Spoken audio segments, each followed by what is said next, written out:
Hey folks, for several weeks now I've had a stanza from an ancient poem rattling through my head.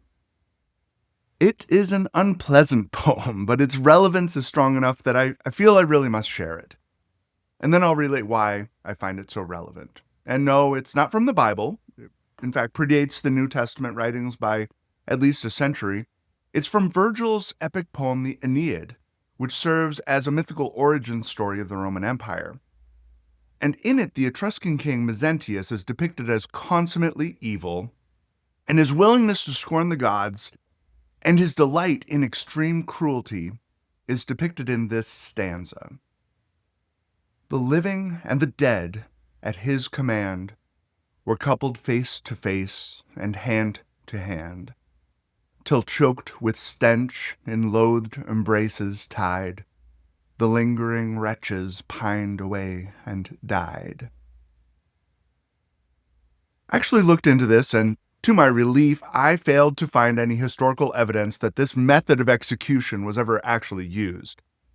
But the idea of binding a living person to a corpse until the infecting decay kills the living is indeed gruesome. It's possible that you've heard this poem before, as it's sometimes used to illustrate Paul's lamentation of his sinfulness in Romans 7. "Who will save me from this body of death?" he cries.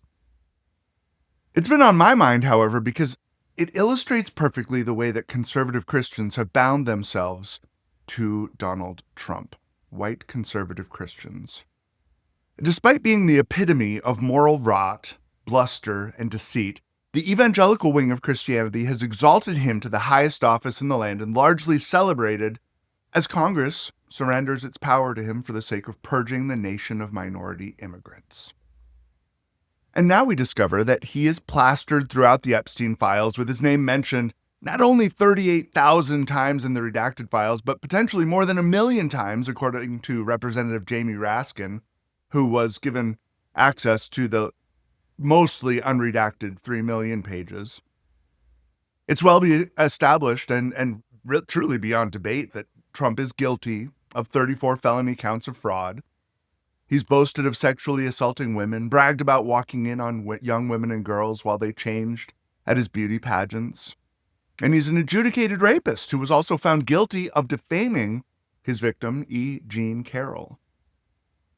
He's also been credibly accused of rape and sexual assault by at least 28 women. And now we've learned that Trump is accused in the Epstein files of sexually abusing children and even auctioning them off to his guests at parties. He's accused of murder by Epstein's brother, of ordering Epstein's death in jail.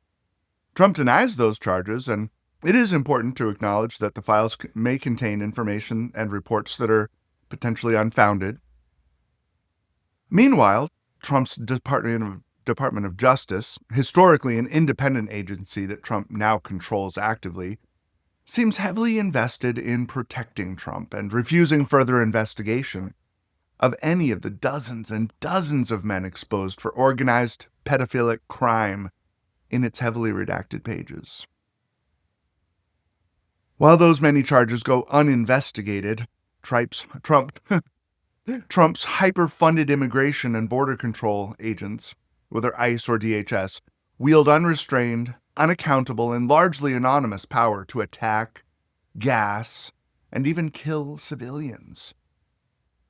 Their mission was allegedly to deport the worst criminals among those without legal documentation. Yet Trump's rhetoric and the agents' actions betray a deep xenophobic hostility toward people of color. Whether undocumented or immigrants here legally, such as those awaiting hearings for asylum claims, Trump's deportation machine casts a wide net, even in the face of judicial prohibition. The vast majority of those detained, arrested, and deported have had no criminal record. Even citizens of the United States have been detained in high numbers, sometimes for days. And the concentration camps in which our neighbors are held are understaffed, often devoid of medical care, unsanitary, overcrowded, and deadly, with 53 deaths taking place in Trump's second term so far.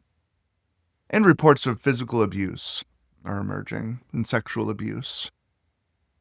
Detainees are often abducted without a judicial warrant and are seldom provided with legal representation, and their constitutional right to due process is cast aside.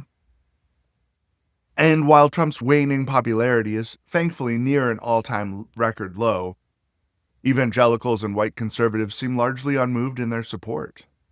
So I can't help but think of this poem. And with my apologies, I hope it will resonate through your head as well, that white evangelicals have tied themselves to a corpse, a moral corpse of rotting filth, and it's going to kill them. Frankly, it's going to kill us all, potentially. I tend to be an optimist in general, though I have a sense of what Joseph R. Winters calls a, quote, hope draped in black.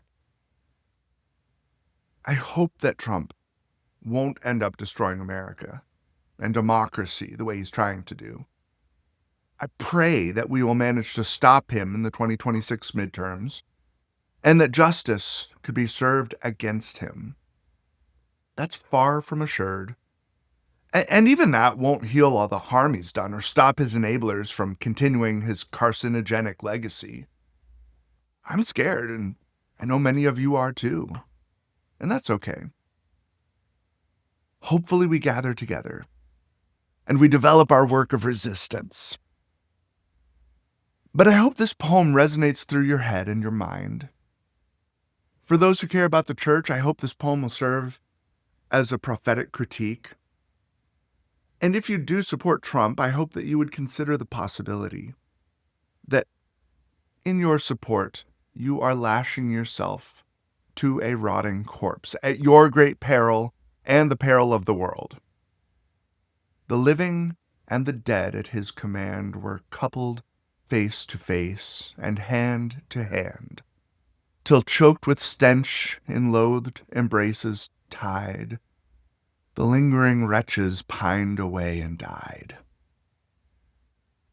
I have another blog I posted perhaps a year ago at this point, and in it I suggest that white conservative Christians have, in a sense, killed God. And I link that idea to the idea that God is dead and no one cares from a Trent Reznor song, 9 Inch Nails.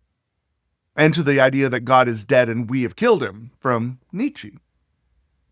I'll post that below so you can consult that if you haven't seen it. But in the hope that it might foster some insight or prove helpful in some way. We are certainly facing the gruesome death of evangelicalism's puny God and impotent gospel. And I thank God for that. May the God of love and liberation arise from its putrid ashes. But in the meantime, there's no need to lash ourselves to this dying corpse. I plead with you, let's not die like this. Let's not die like this.